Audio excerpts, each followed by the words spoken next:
Hello friends, true crime Hindi में आपका स्वागत है। कभी कभी ना मरा हुआ इंसान भी अपने कातिल की पहचान छोड़ जाता। एक लाश, एक बंद मुट्ठी और एक छोटा सा कागज है। आज की सच्ची घटना है एक ऐसे मर्डर केस की जो 6 महीने तक अनसुलझा रहा।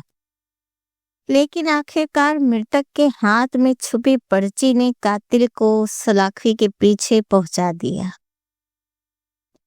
ये घटना है 2019 की, एक बड़े शहर के रेलवे स्टेशन की।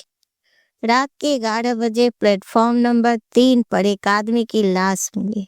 कोई पहचान पत्र नहीं, कोई मोबाइल नहीं, पॉकेट खाली। सिर्फ एक चीज अजीब थी, उसकी मुट्ठी बंद थी, जैसे वो कुछ छुपाया हुआ था। पुलिस ने मुट्ठी खोलने की कोशिश की, लेकिन उंगलियां सख्त जकड़ी थी। पोस्टमार्टम के बाद जब हाथ खोला गया, अंदर मिला एक छोटा सा पर्ची का टुकड़ा। उस पर लिखा था RK 9:30 PM, अंतिम सौदा।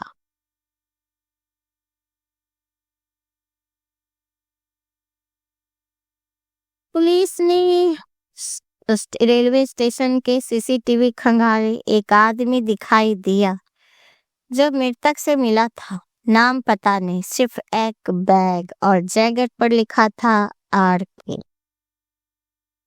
पूरे शहर में RK नाम वाले संदिग्ध खोजे गए। 6 महीने बाद एक ट्रैवल एजेंसी एजेंट मिला जिसका नाम था रवि कपूर। पुलिस ने रवि कपूर को हिरासत में लिया। पहले वो चुप रहा, फिर टूटा। उसने कहा, वो आदमी मुझे ब्लैकमेल कर रहा था। उस रात स्टेशन पर आखिरी सौदा था। गुस्से में मैंने धक्का दे दिया। अब वो ट्रेन पर गिर गया। कमरे में सन्नाटा हो गई। ब्लैकमेल, ब्लैकमेल का मतलब होता है किसी की गलती या राज पकड़कर उसे डराकर पैसे या फायदा लेना। इस कहानी में उस ट्रेवल एजेंट ने कई टिकट बिना सरकारी रिकॉर्ड बेचे थे। कैश में पैसे लेता था, टैक्स नहीं देता था।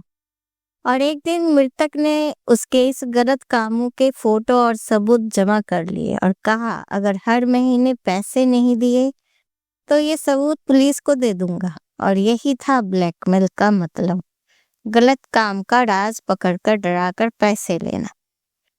वो आदमी गलत कामों का सबूत पकड़ चुका था और हर महीने चुप रहने की कीमत मांग रहा था, और यही था ब्लैकमेल। वो आगे बोला कि मैं एक ट्रैवल एजेंसी चलाता हूँ। कई गलत सौदे कैश में टिकट और बिना रिकॉर्ड के काम किए। एक दिन इस आदमी ने मेरी हर फाइल की फोटो खींच ली और बोला, हर महीने पैसे दो, नहीं तो सब पुलिस को दे दूंगा। मैं मजबूर था, डर में जी रहा था। और एक दिन उसका फोन आया, अब बहुत हो गया। आज रात 9:30 बजे रेलवे स्टेशन के आखिरी सौदा होगा, फिर पीछा छोड़ दूंगा। मैं गया क्योंकि मेरे पास कोई रास्ता नहीं था। प्लेटफॉर्म नंबर 3 चारों तरफ सन्नाटा था, सिर्फ दूर से आती ट्रेन की आवाज। वो आदमी सामने खड़ा था, मुस्कुरा रहा था। बोला, पैसे लाया है? आज के बाद तो आजाद है। लेकिन उसकी आंखों में लालच था, वो कभी नहीं रुकने वाला था। मैंने कहा, बस बहुत हो गया। वो हंस पड़ा। उसी पल मेरे अंदर जमा डर गुस्से में बदल गया। मैं उसे धक्का दिया। एक सेकेंड उसका शरीर हवा में, और अगले ही पल वो रेल की पटरी पर गिर गया। मैं डर गया। भीड़ आने लगी। मैं बैग उठाकर भाग गया, लेकिन वो आदमी मरते समय भी मेरा पहचान छोड़ गया। अपनी बंद मुट्ठी में मेरे नाम की पर्ची। इतना कहकर वो रो पड़ा। इंस्पेक्टर ने फाइल बंद की और कहा, सच चाहे कितना छुपाओ, एक दिन सामने आ ही जाता। कमरे में सन्नाटा था और इंसाफ पूरा हो चुका था।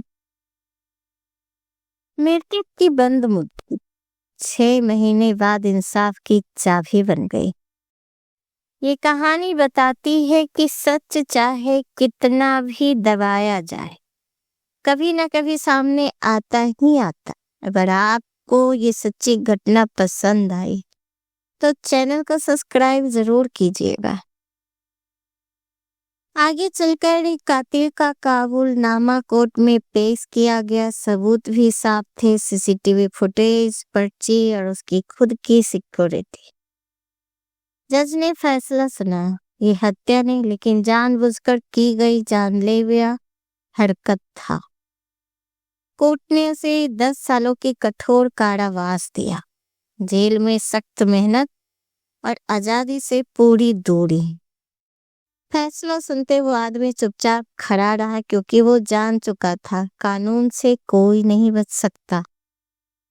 हालांकि उसने जानबूझकर नहीं किया था, वो गुस्से में बस धक्का दिया था। पर कानून की नजर में हर कोई बराबर होता है। अपने गुस्से पे कंट्रोल रखें। आपका हल्का सा धक्का किसी की जान पे भी बन सकती है। 10 साल, 4 दीवारें, लोहे के दरवाजे, हर सुबह जेल की गिनती और हर रात पछतावे के साथ एक धक्का पूरी जिंदगी की कीमत बन गई। ये कहानी थी एक मध्य भारत के एक शहर का, और ये दिल्ली का रेलवे स्टेशन। मृतक का नाम काल्पनिक है, अमित वर्मा, और आरोपी का नाम रवि कपूर।